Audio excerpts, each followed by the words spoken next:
البدع والأهواء، أهل البدع العقائدية وأهل البدع السياسية. نقول بيننا وبينكم السلف، بيننا وبينكم الكتب، كان فيقول البدع بيننا وبينكم. بسم الله الرحمن الرحيم. الحمد لله حمدا كثيرا طيبا مباركا فيه كما يحب ربنا ويرضاه. أشهد أن لا إله إلا الله وحده لا شريك له، وأشهد أن محمدا عبده ورسوله صلى الله عليه وعلى آله وأصحابه ومن تبعهم بإحسان إلى يوم الدين. أما بعد. Ikhwanil kiram rahimani wa rahimakumullah. Pada pertemuan yang lalu kita telah masuk pada pembahasan hukum syarikah, kerjasama. Yang kerjasama ini, syarikah biasanya diungkapkan untuk salah satu dari dua jenis syarikah. Karena syarikah secara umum ada dua, yaitu apa dan apa? Hamzah. Syarikatul amlak dan syarikatul uqud. Nah, syarikatul amlak ini persekutuan dalam kepemilikan, atau lebih dikenal dengan mungkin ungkapan mudahnya yaitu kepemilikan bersama antar beberapa orang. Sedangkan syarikatul uqud inilah yang sering diungkapkan dengan akad-akad kerjasama antar beberapa orang. Yang perkara tersebut ditunjukkan oleh dalil dari Al-Quran dan Sunnah serta ijma'. Mengenai syarikatul amlak, dalil dari Al-Quran apa? Indak ya Abdurrahman. Apa? Tayyib. Fahum syuraka'u fil thuluth. Ini menunjukkan mereka berserikat, sama-sama memiliki hak dari sepertiga harta warisan. Ini syarikatul amlak. Kemudian dalil dari Al-Quran tentang syarikah al-uqud. Apa Khadir?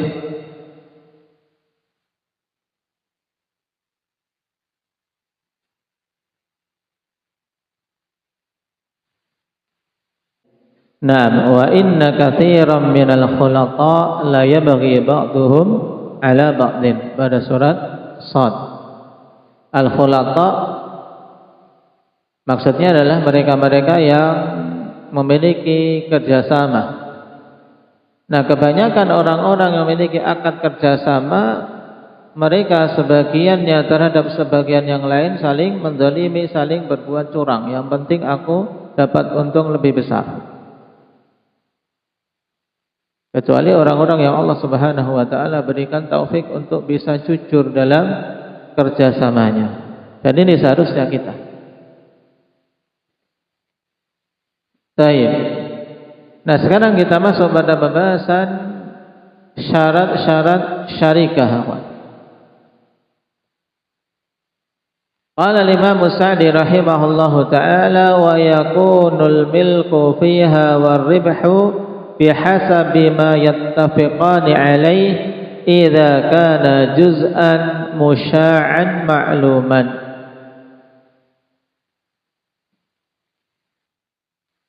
Maksudnya bahwasanya syarikah itu masyru', yaitu diperbolehkan secara syar'i dengan syarat yang disebutkan di sini.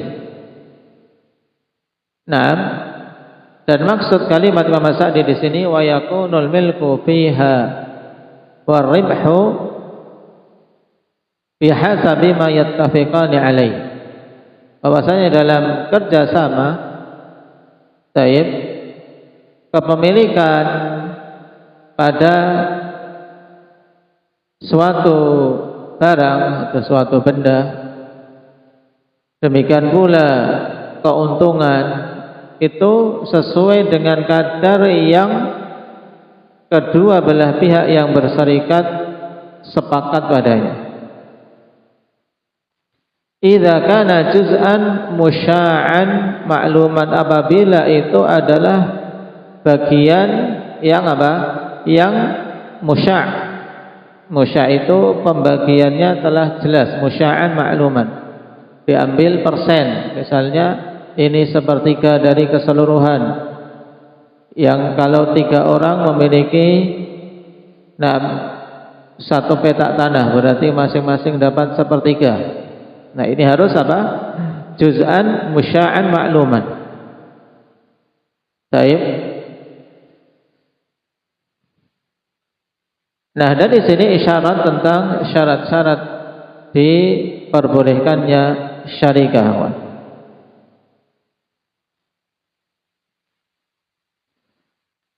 Syarat yang pertama untuk kita rinci, karena Imam As-Sa'di menyebutkan sebagian saja. Nah, syarat yang pertama, an yakuna kullun minal muta'aqidaini jaizat tasarruf. Dipersyaratkan masing-masing dari orang-orang yang melakukan akad tersebut tasarrufnya diakui secara syar'i. Bukan orang gila, bukan anak balita yang belum tahu bagaimana menggunakan uang, tapi bukan anak-anak yang tidak memiliki rusyd dalam perbuatannya.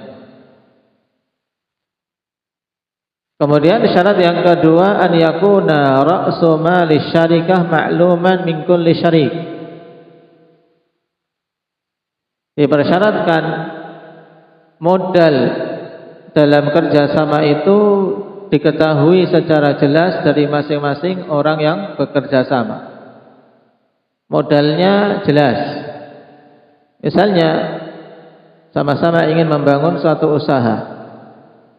Nah, si A modalnya 20 juta, si B 30 juta, si C misalnya 50 juta. Berarti terkumpul 100 juta. Nah, maka di sini keuntungannya nanti bagaimana? Ya sesuai dengan apa? Dengan persentase modal misalnya. Jadi intinya modal dalam apa? Kerjasama tadi jelas. Atau kalau memang ditetapkan semenjak awal masing-masing sahamnya yang diberikan sama misalnya. 5 orang ingin mengumpulkan 100 juta, berarti masing-masing 20 juta misalnya. Ini jelas. Ini syarat yang kedua. Syarat yang ketiga, an yakuna ra'su mali syarikati hadiran. Baik, dipersyaratkan bahwasanya modal yang dijadikan untuk akad kerjasama ini ada, memang hadir, bukan sesuatu yang tidak jelas atau sesuatu yang masih dikira-kirakan. Ya aku ikut 20 juta tapi uangku masih ada di si fulan, tidak jelas bisa nanti dikembalikan atau tidak. Ini tidak bisa. Uangnya ada.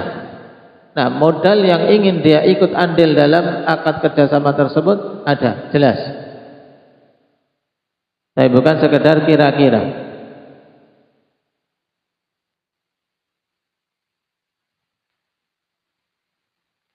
Tidak pula berhutang. Nah, kenapa? Karena kalau hutang di situ tidak bisa untuk diolah, tidak bisa untuk diputar.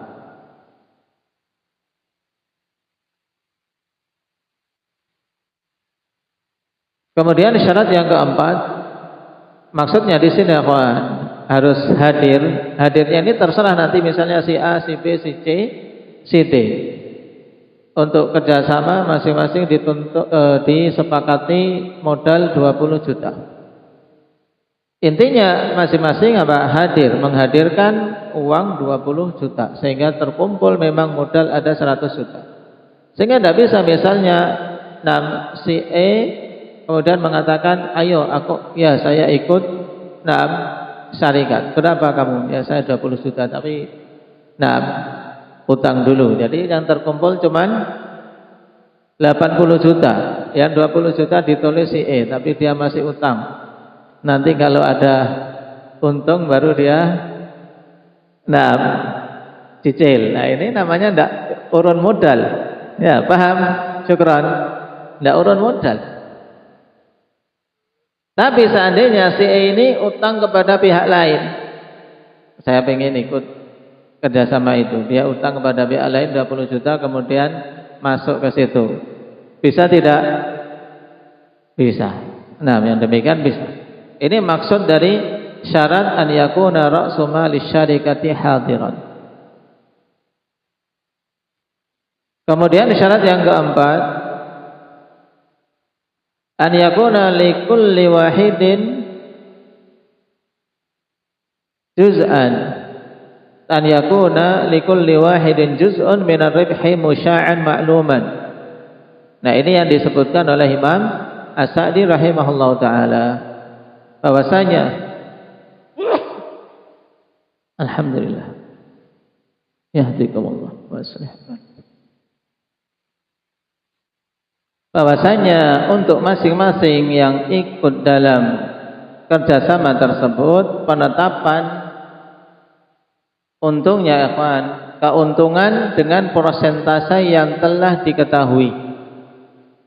Jadi keuntungannya bukan ditunjuk secara secara zatnya. Baik, tapi keuntungan musya'. Misalnya ini pada kerjasama mengolah tanah. 3 orang kerjasama untuk sewa tanah kemudian ditanami semangka. Dari modal 9 juta. Nah, ketika penetapan untung ini harus penetapan untung dengan persentase. Dari 9 juta ini harus kembali modal dulu 9 juta. Ternyata nanti ketika dijual dapat 30 juta.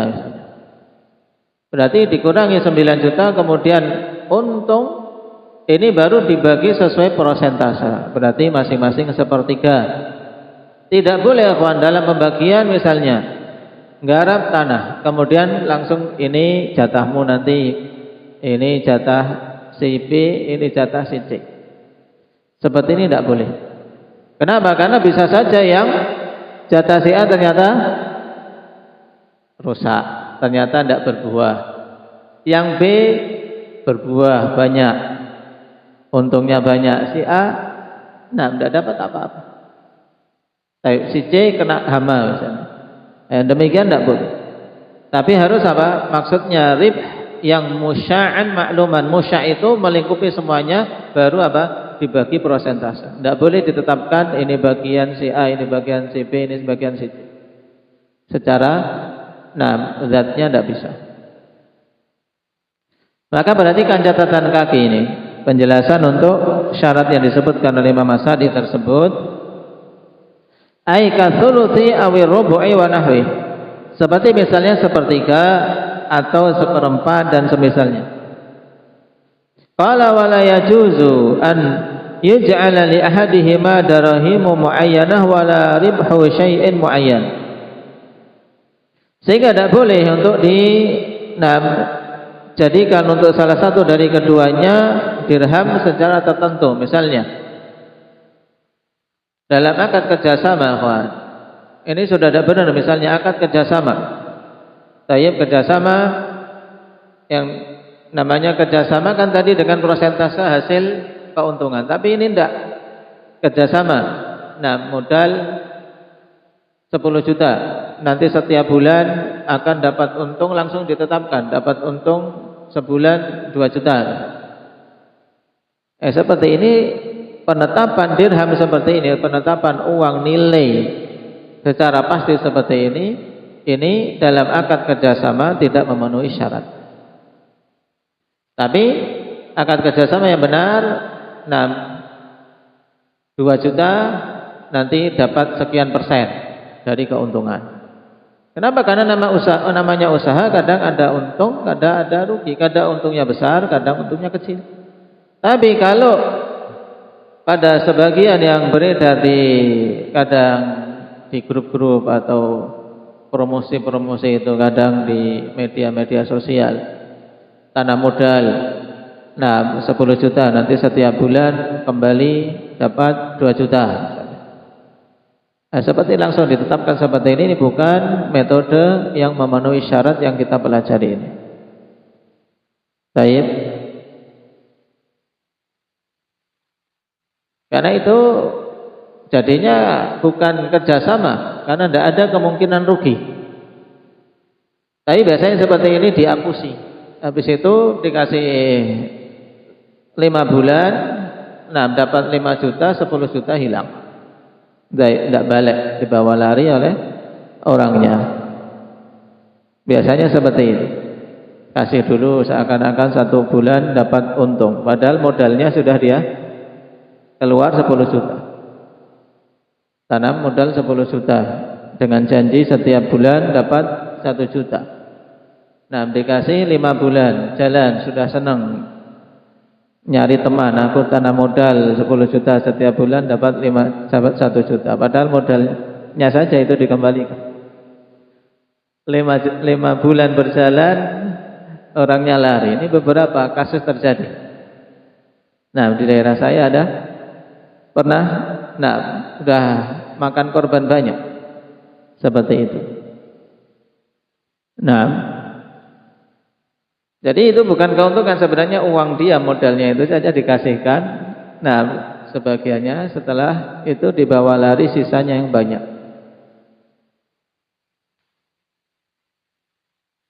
Baik. Jadi dalam penetapan untung dengan persentase.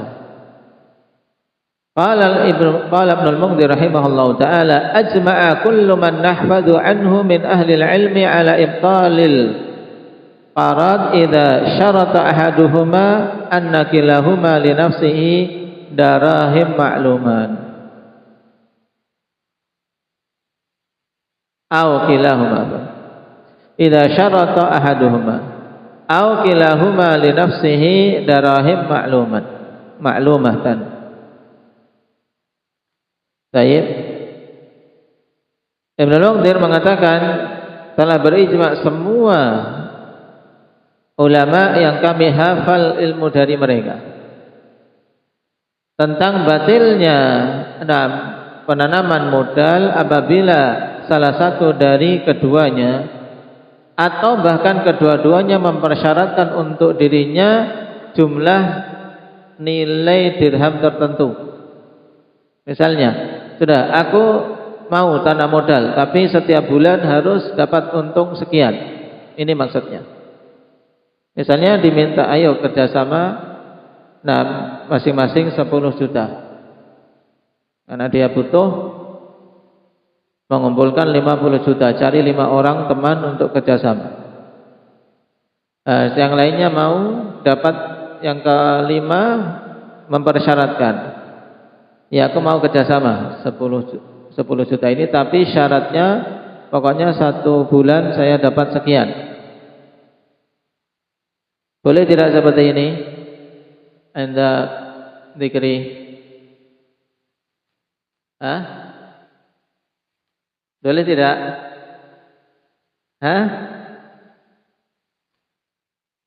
Tidak diperbolehkan mempersyaratkan jumlah tertentu. Tapi kalau dia tawar-menawar mempersyaratkan, saya persennya berapa?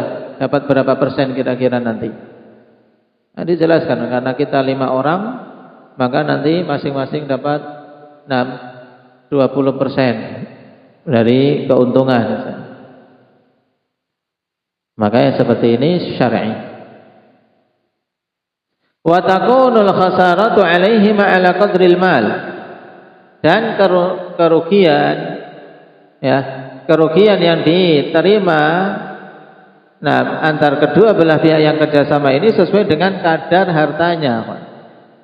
Ini juga kerugiannya sesuai dengan kadar hartanya. Misalnya modal terkumpul 50 juta. Ternyata pada bulan pertama tidak kembali modal, tapi rugi 10 juta. Rugi 10 juta. Maka 10 juta ini dibagi sesuai dengan kadar uang kerjasama yang mereka kumpulkan. Kalau semuanya sama, berarti masing-masing rugi 2 juta. Demikian. Ini akad kerjasama yang syar'i. Taib, akad kerjasama yang syar'i. Jadi untung dibagi sesuai dengan kadar yang telah disepakati, demikian pula rugi juga dibagi sesuai dengan kadar modal yang dikumpulkan.